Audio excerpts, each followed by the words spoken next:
Hello everyone, welcome to my channel. So मैंने ये IBPS PO mains का mock number 3 लगाया है। इसमें जो मेरा स्कोर आया 66 और इसकी कट ऑफ 65 है और इसमें मैंने GA भी अटैम्प्ट करा है। टोटल इसमें क्वेश्चन मैंने 64 अटैम्प्ट करे थे और 49 करेक्ट है, इसमें 15 इनकरेक्ट है। अब अभी मैं शो करती हूँ कि मेरा इंडिविजुअल सब्जेक्ट में स्कोर कितना कितना आया है। तो इसमें जो परसेंटाइल की बात करूँ तो 87 आई है और डेटा इंटरप्रिटेशन में मैंने टोटल 5 क्वेश्चन ही अटैम्प्ट करे थे। इसमें एक DI थी और एक लॉजिकल टाइप था, मतलब लॉजिकल बेस्ड ही था दोनों क्वेश्चन। जो भी मैंने जितने भी अटैम्प्ट करे थे सारे 2 मार्क्स के थे, तो उसमें 10 मार्क्स आए। इंग्लिश में मैंने 27 करे थे, जिसमें 22 करेक्ट हैं, 5 इनकरेक्ट हैं, 24.5 मार्क्स आए। GA में मैंने 17 करे थे, इसमें 10 करेक्ट है, 11.75 मार्क्स आए हैं। और रीजनिंग में मैंने 15 करे थे, इसमें 12 करेक्ट हैं, 3 इनकरेक्ट हैं और 19.75 मार्क्स आए हैं। इसमें और अच्छा स्कोर हो सकता था। अभी मैं आपको बताती हूँ कि मैंने कहाँ कहाँ मिस्टेक कर दी है। रीजनिंग में और भी अच्छा ला सकती थी मैं, और इंग्लिश में भी। तो रीजनिंग की सबसे पहले हम बात करते हैं। तो ये वाली पजल है ना, इसमें मैंने 21 मिनट्स दिए हैं, अप्रॉक्स 22 मिनट्स दिए हैं। तो इसमें मैंने पजल तो सही बनाई थी, बट इसका जो रिलेशन था ना, मतलब फ्लैट और फ्लोर वाला तो सही आया था मेरा, बट उसका रिलेशन में मैं शायद कुछ गलत कर रही थी। तो उसमें ना मेरी जो कंडीशन थी मैच नहीं हो रही थी, नीचे वाली रिलेशन वाली। तो 2 क्वेश्चन इसमें मैंने अटेम्प्ट नहीं किए, एक अटेम्प्ट नहीं किया और एक की कंडीशन मैच नहीं हो रही थी। 3 क्वेश्चन में मेरे मैच हो रहा था, तो मैंने उसको आंसर मार्क कर दिया था। आप स्क्रीन पर देख सकते हैं जो मैंने बनाया था। देन तो उसके कारण क्या हुआ ना कि ये वाले इसके भी 4 नंबर यहाँ से चले गए और -0.5 भी हो गया यहाँ से, वरना ये भी सही ही बनी थी। थोड़ा सा अगर टाइम और होता 1 मिनट का तो मैं इसको भी कर लेती, बट वो लास्ट में ना वो बन नहीं पा रहा था, रिलेशन में कुछ मैं शायद गलत कर रही थी। तो 2 क्वेश्चन उससे आ ही नहीं रहे थे। तो उसके बाद मैंने एक बहुत ईजी सा क्वेश्चन ये वाला कैसे रॉन्ग कर दिया, बहुत ईजी था। और एक मैंने क्रिटिकल का ही 2 मार्क्स का रॉन्ग किया है। उसके बाद 3 क्रिटिकल के मेरे स्किप हो गए। मैंने सोचा था मैं लास्ट में करूँगी और ये बहुत ईजी थे, बट ये मैं लास्ट के क्वेश्चन अटैम्प्ट ही नहीं कर पाई वो पजल के कारण। अगर वो भी पजल हो जाती और ये मैं कर लेती तो एक्स्ट्रा रीजनिंग में मैं 6-7 मार्क्स ईजिली स्कोर कर लेती। उसके बाद अगर मैं GA की बात करूँ तो GA आप देख सकते हैं कि ज़्यादा ही रॉन्ग हो गए हैं। उसके बाद जो मुझे इसमें आ रहे थे, 1-2 में मुझे डाउट था, तो वो भी मैंने अटेम्प्ट कर दिए थे। बट इसमें मुझे सिर्फ ये पता था 3.2 है UR वाला अनएम्प्लॉयमेंट रेट, बाकी ये नहीं था। तो इसमें एक ही ऑप्शन था, तो ये इजीली हो गया था। उसके बाद ये फुल फॉर्म वगैरह मुझे पता थे, तो मैंने अटेम्प्ट कर दिया था।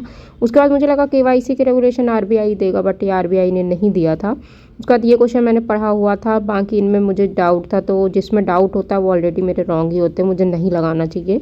यही एग्ज़ाम में भी नहीं करना। ये तो बहुत ईजी था, UP एग्रीज और रानी लक्ष्मीबाई बोला था, तो ये तो पता ही था कि झांसी होगा। उसके बाद ये जो भी थे बाकी के क्वेश्चंस मैंने अटेम्प्ट कर लिए थे। प्रवाह पोर्टल बहुत कॉमन है RBI का, तो वो वाला क्वेश्चन भी मैंने अटेम्प्ट कर लिया। उसके बाद इंग्लिश की बात करें तो इंग्लिश में 2 मार्क में मेरा सिर्फ एक मिस्टेक है, और बहुत सिली मिस्टेक्स है, मतलब ऐसी बिल्कुल नहीं होनी चाहिए। क्योंकि आप देख सकते हैं C और F तो इंटरचेंज होगा ही होगा, AF तो होगा ही नहीं, क्योंकि उसमें C में माइक्रोप्लास्टिक 2 बार है, C के आगे वाले सेंटेंस में भी दिया, तो वो तो इंटरचेंज होगा। ये तो कॉमन सी बात थी। तो वो पता नहीं मुझे दिखा नहीं, मैंने AF क्यों लगा दिया CF के कारण। तो उसके बाद मैं बात करूँ कि ये जो पैसेज था, तो पैसेज तो मैंने पूरा पढ़ा था, और ये जो टोन वाला एक क्वेश्चन था ये रॉन्ग हो गया था। उसके बाद इसमें एक ईजी था कि कॉम्प्लेक्स मैथ प्रॉब्लम होती, मैंने सिंपल वाला नहीं देखा कि इसमें सिंपल लिखा हुआ है, मैंने इसको मैथ प्रॉब्लम देखा, तो मैंने ऑल ऑफ दीज कर दिया। तो ये भी बहुत ज़्यादा आसान था। उसके बाद ये तो चलो सेंट्रल थीम था, तो इसमें मैं थोड़ा डाउट थी। इसके बाद एरर डिटेक्शन का मेरा 2 ही क्वेश्चन मैंने अटेम्प्ट किए थे, तो एक रॉन्ग हो गया है। और 2 वाले ये वाले बाकी फिल इन द ब्लैंक के 2 क्वेश्चन मैंने अटेम्प्ट किए थे। जो मुझे नहीं समझ में आ रहे थे मैंने स्किप कर दिए, मुझे लगा निगेटिव लेने का कोई मतलब नहीं है। और उसके बाद क्वांट की बात करूँ तो क्वांट में पहले मैंने पूरा पेपर देखा, मुझे कुछ समझ नहीं आ रहा था। फिर मैंने ये क्वेश्चन देखा तो मुझे लगा ये DI तो अच्छी है, शॉर्ट है, शायद बन जाएगी। हालांकि मैंने इसको 14 मिनट्स अप्रॉक्स दिए और ये बन गई। ये लॉजिकल साइड पे ज़्यादा थी, कैलकुलेशन ज़्यादा नहीं था, पर लॉजिक ज़्यादा लगाना था इसमें। क्योंकि अगर आप बाकी इसमें वैल्यूज तो 20, 40, 60, 80 वो डायरेक्ट ही दिया था कि मिनिमम 20 होगी, 40 होगी। तो ये मैंने सॉल्व करी थी और इसमें बहुत ज़्यादा लॉजिक लगा के मैंने क्वेश्चन सॉल्व किए, जो फाइनली सही थे। इसमें मैं हालांकि मैं डाउट में थी, पता नहीं सही होगा कि नहीं, क्योंकि जैसे मैंने बताया लॉजिकल साइड में थी।